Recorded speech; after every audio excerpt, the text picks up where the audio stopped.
votre présentateur préféré. Je sais pas, mais bon, en tout cas, je préfère penser comme ça. Alors, de quoi on va parler aujourd'hui? Comme chaque année, les chrétiens se préparent à recevoir le Fils de Dieu. C'est le temps de l'Avent, le début de l'année liturgique. Ça veut dire de l'année de l'Église. Ah oui. Et alors, avec tous les chrétiens du monde, nous prions, viens, Seigneur Jésus. Eh oui, viens à nos cœurs. Bienvenue à tous pour cette nouvelle pause catée. Na na na, na na na, na na na. Bienvenue les enfants de Dieu pour cette nouvelle pause catée. Alors, on peut se mettre debout et on commence au nom du Père et du Fils et du Saint-Esprit. Amen. Seigneur, prépare notre cœur pour te recevoir, que notre cœur puisse être attentif à ta voix, que nous puissions être prêts en tout temps, que nous puissions être vigilants.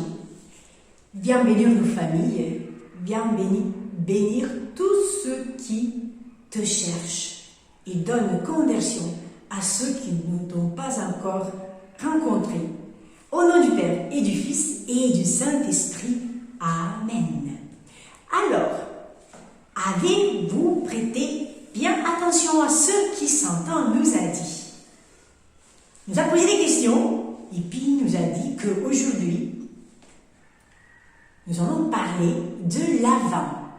Avant, pas avant et après, et avant, A-V-E-N-T. Alors, est-ce que ce mot veut dire, justement, ça veut dire avant Noël? Oui et non. Oui, dans le sens qu'effectivement, l'avant, c'est une période précédente à la fête de Noël et qui nous prépare à Noël. Mais ce n'est pas tout à fait l'explication du mot. Le mot avant vient du latin, bon, c'est une autre langue, ça signifie venue. Mais la venue de qui? Eh bien, du Messie, du Sauveur, de Jésus. Du coup, l'Avent, c'est la période de l'année où tous les chrétiens, les catholiques, commencent déjà à se préparer pour la très belle et grande fête de Noël. Eh bien, toute grande fête, grand événement, il demande une préparation. Si vous avez des invités, ou s'il faut fêter votre anniversaire, on laisse pas tout pour la dernière minute. Non. Eh bien, c'est pareil. Jésus, la lumière du monde, vient parmi nous, nous éclairer. Le Fils de Dieu se fait homme. Il faut s'y préparer. Il faut qu'il puisse se trouver dans notre maison, à un endroit où il puisse être accueilli.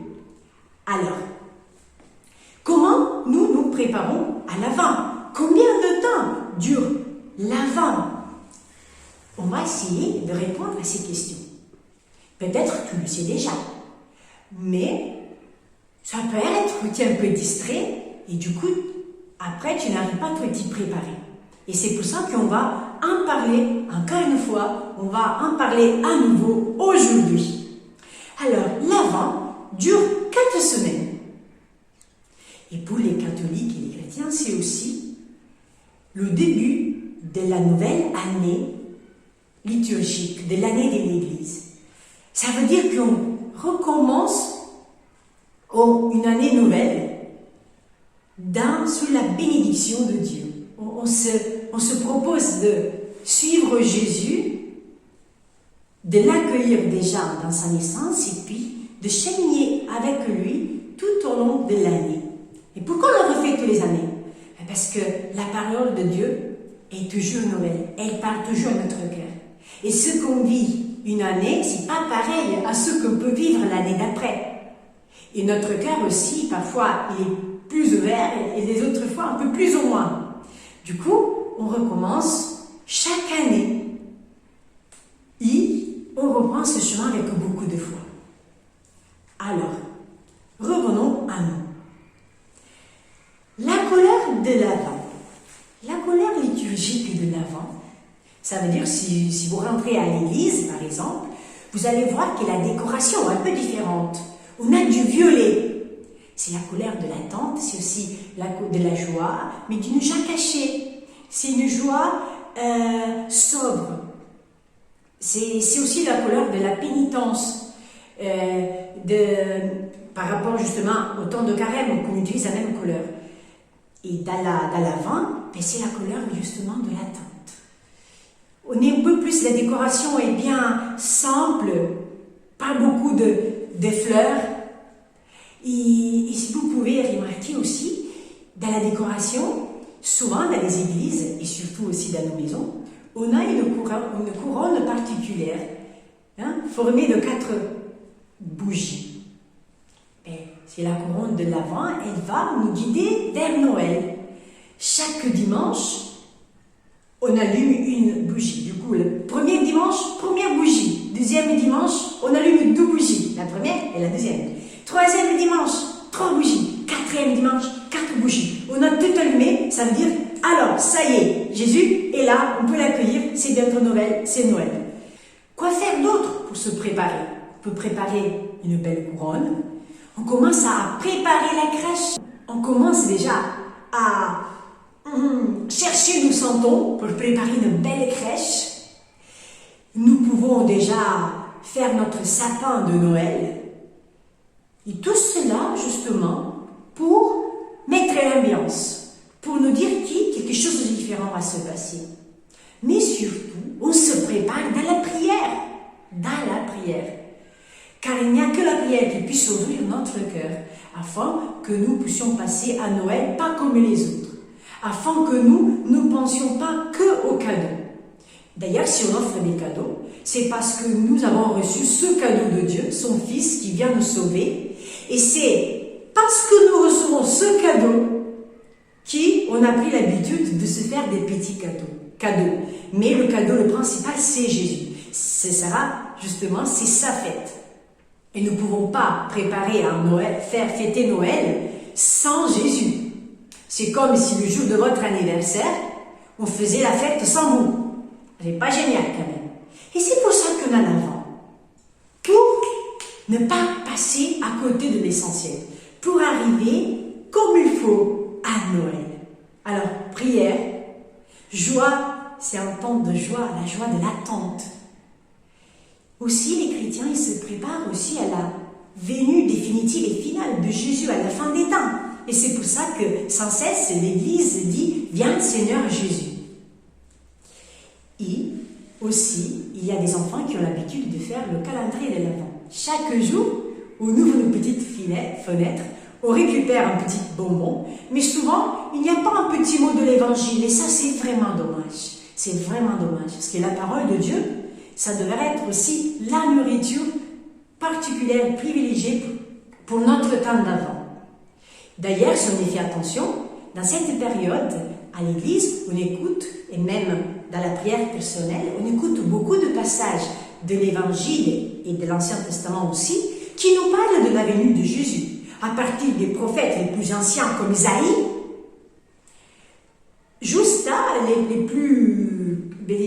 ceux de l'époque de Jésus, par exemple, son cousin Jean-Baptiste. Préparez les chemins du Seigneur. Vous voyez, préparez la venue de Jésus, soyez attentifs. Et puis, beaucoup de textes qui nous disent, mais soyez prêts, soyez dans la vigilance. Vous ne savez pas l'heure dans laquelle le Seigneur viendra. Et quand il viendra, il vous trouvera prêt, vous serez capable de reconnaître Jésus. Et alors, mes enfants, prions, soyons vigilants.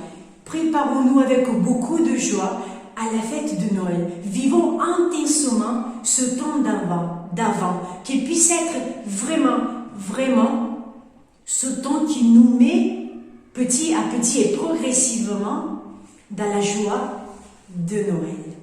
Alors, cette fois-là, je ne vous donne pas du coloriage, je vous donne un petit défi. Préparez une couronne de l'Avent. Simple, avec ce que vous avez, je le dis toujours, faites ce que vous pouvez avec ce que vous avez. J'ai commencé à préparer la mienne, mais en effet, elle sera un peu modifiée, mais je l'ai fait à hâte. Du coup, elle n'est pas très belle. Je l'ai fait rapide. Là, par l'instant, j'ai récupéré les bougies de l'année dernière, parce que comme vous savez, voilà, c'est un peu difficile de trouver même des bougies dans cette période. Donc les miennes sont colorées et chaque couleur, ça représente une couleur liturgique.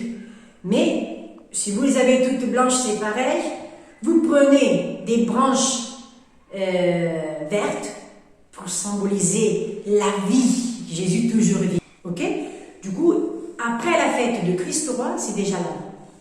Voici ma couronne. Si par hasard vous n'avez pas de bougies, vous ne pouvez pas les acheter, tout est fermé, ce n'est pas grave, vous pouvez récupérer des petits lumignons, j'espère. Ah, ça tombe tout, mais c'est pas grave. Vous pouvez récupérer des petits lumignons, vous faites comme vous pouvez. Vous mettez un petit peu de feuillage vert et vous les allumez à partir du premier dimanche de l'Avent. Chaque dimanche, vous allumez une bougie et vous faites une petite prière. Et ensuite, pour le reste. Et au pire, si vraiment vous ne les avez pas, faites un petit coucou à l'église. Toutes les églises ont des petits lumignons. Vous faites une petite offerte et vous récupérez vos 4 lumignons. C'est tout pour aujourd'hui. J'espère de ne rien casser. Que Dieu vous bénisse et que puisse vraiment vous donner la grâce de vous préparer à accueillir Jésus avec un cœur grand, ouvert et dans la joie. Au nom du Père et du Fils et du Saint-Esprit. Amen. À la prochaine.